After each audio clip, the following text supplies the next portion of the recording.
Eu estava vendo a reportagem do Gabriel Chain, eu não sei se o nome certo é Gabriel Chain ou Gabriel Rain.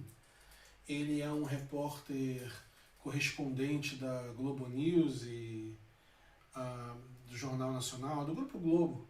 Ele está fazendo uma cobertura muito boa lá na Ucrânia, né, sobre a questão da Rússia e da Ucrânia. Eu tenho visto essa operação e esse trabalho do Gabriel como um dos grandes trabalhos assim, jornalísticos que eu acho que vai ficar para a história. Mas há uma questão que me chama muito a atenção e que eu queria falar com você hoje, que é sobre a cobertura da imprensa e a questão racial nessa guerra da Ucrânia, que a gente acha que não tem, mas tem. E eu queria conversar com você um pouco sobre isso. Vamos lá. É claro que você vai dizer para mim que isso é uma pauta identitária, mas se a gente for ver e estudar exatamente o que está levando a Ucrânia e a Rússia a entrarem em guerra, na verdade eles estão entrando em guerra por questões identitárias.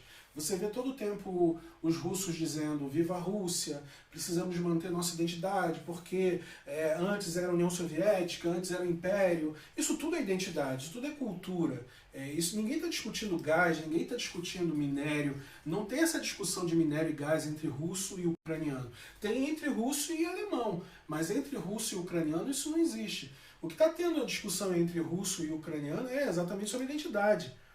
E é a identidade desses dois povos que está em jogo na narrativa da guerra deles. Tanto o Volodymyr Zelensky, quando ele chega dizendo que temos que defender a Ucrânia, e a Ucrânia, a nossa nação, e etc., e glória à Ucrânia, como também o Putin dizendo, não, nós temos que defender a Rússia, porque é a Rússia, escambau, não sei o que e tal. Então dizer para mim que pauta identitária é secundária numa guerra, esse é o primeiro ponto, esse ponto está errado. As pessoas estão disputando por identidade, sim, pelas suas culturas, pelas suas tradições, pelo seu território, pelo seu direito à terra, pelo seu direito à sua identidade. O ucraniano não é russo, ele não quer ser chamado de russo, ele quer ser chamado de ucraniano. É claro que a gente sabe que na realpolitik disso existem outras questões socioeconômicas, mas a narrativa é identitária. E aí a gente teve que se deparar com aquele episódio terrível de pessoas negras não podendo entrar num trem porque eram negras. Isso aconteceu, isso foi retratado pela mídia. Isso não é uma coisa que eu tirei da minha cabeça, isso está aí, isso infelizmente aconteceu num país do leste europeu, e o leste europeu, todo mundo sabe, hegemonicamente pessoas brancas, as pessoas são racistas. Eu estou te contando uma novidade também? Não estou. A questão é que quando a gente faz a narrativa de refugiados e de pessoas refugiadas da Ucrânia, e quando a gente faz a narrativa de outros refugiados de outros países, a gente percebe que a mídia tem uma tendência a favorecer mais um grupo e não outro grupo. E perceba bem, o que eu quero é que todos os grupos sejam tratados da mesma forma. Porque uma pessoa ser retirada de casa, ela está trabalhando, de repente ligam para ela e ela tem que ter meia hora para pegar uma mochila, pegar o filho e ir embora para um trem, que ela não sabe o que vai acontecer, ela não sabe o que vai ter lá na outra terra, ela não sabe qual é a moeda da outra terra, ela não sabe qual é a língua, ela não sabe no que ela vai trabalhar, ela não sabe onde ela vai morar, ela não sabe onde ela vai dormir, coisas fundamentais para que um adulto tenha o controle da própria vida, e essa pessoa não tem mais. Então quando a gente está falando disso, a gente está falando de uma coisa que eu não imagino, eu sei o que é isso, eu sei que é ter que sair com uma mochila e não saber para onde está indo. Isso não é uma coisa que eu imagino. Tá? Isso é uma coisa que eu sei o que é isso. Agora, o que é, não na condição de guerra, essas pessoas não têm tempo nem para raciocinar. Isso é um sofrimento humano, isso independe da pessoa ser branca, ser preta, ser racializada, esse é um sofrimento humano. Você que está vendo isso aí, você estaria numa condição de sofrimento se você tivesse que passar por isso.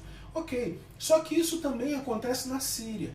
Para você ter uma ideia, a gente está vendo aqui, por exemplo, eu não sei que site é esse, G7 News, mas eu já vi essa notícia em outros sites. Guerra na Ucrânia, campanha de boas-vindas aos refugiados, arrecada mais de 60 mil libras nas primeiras 24 horas. O Independent, deu essa notícia aqui, diz que foi um esforço no GoFundMe com a Cruz Vermelha. Aqui também, na Ucrânia, União da Santa Casa de Misericórdia disponibiliza-se para acolher refugiados. Aí você tem aqui 2 crianças e uma mulher branca. Assim. Vamos em frente.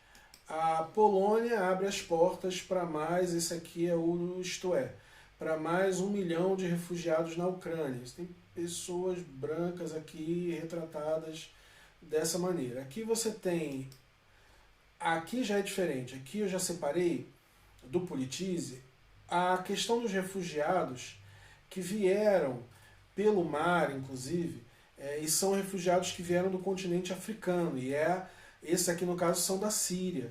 E como o retrato muda, como já é uma questão, como se eles fossem, a própria forma de fotografar, já fotografa a multidão, como se essa multidão fosse uma multidão em protesto, muito pobre, e aí a gente lembra dessa foto aqui.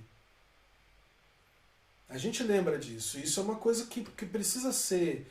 Inclusive, 3 anos depois de foto do menino sírio morto na praia, não nos deixou nenhum legado de sensibilidade e empatia. No entanto, não deixou legado de sensibilidade e empatia dependendo de onde vem o refugiado.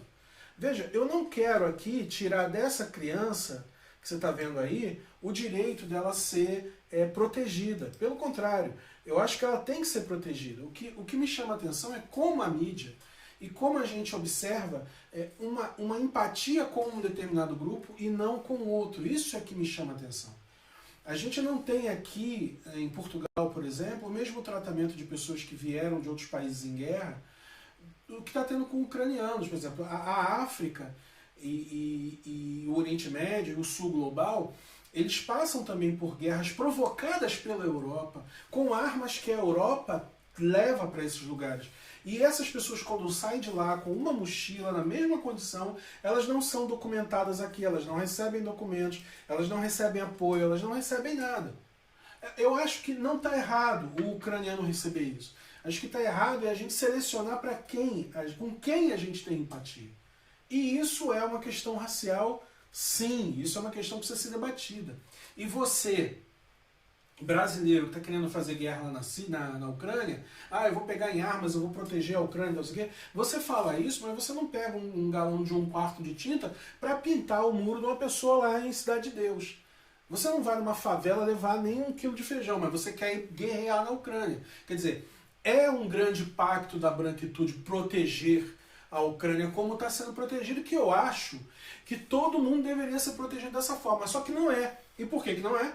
Porque a gente está falando de pessoas brancas, e falar de raça nesse momento não é secundário. Falar de identidade nesse momento não é secundário, porque tudo é identidade. Então, quando você estiver vendo essas notícias, vai lá, fala mesmo, critica mesmo, põe lá teu comentário, fala, mano, a gente tem que começar a entender que tanto o refugiado que vem de África quanto o refugiado que vem do leste europeu, ambos precisam do mesmo tratamento. A gente não quer que pessoas racializadas tenham mais que qualquer pessoa, quer apenas a mesma coisa.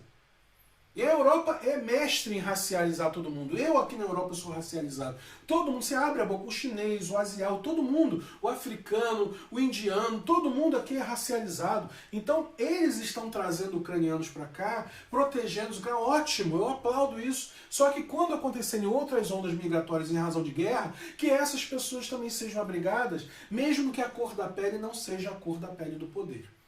Esse é o papo de hoje. Apoia.se/Coluna de Terça, apoie nosso trabalho e continue com a gente. Obrigado.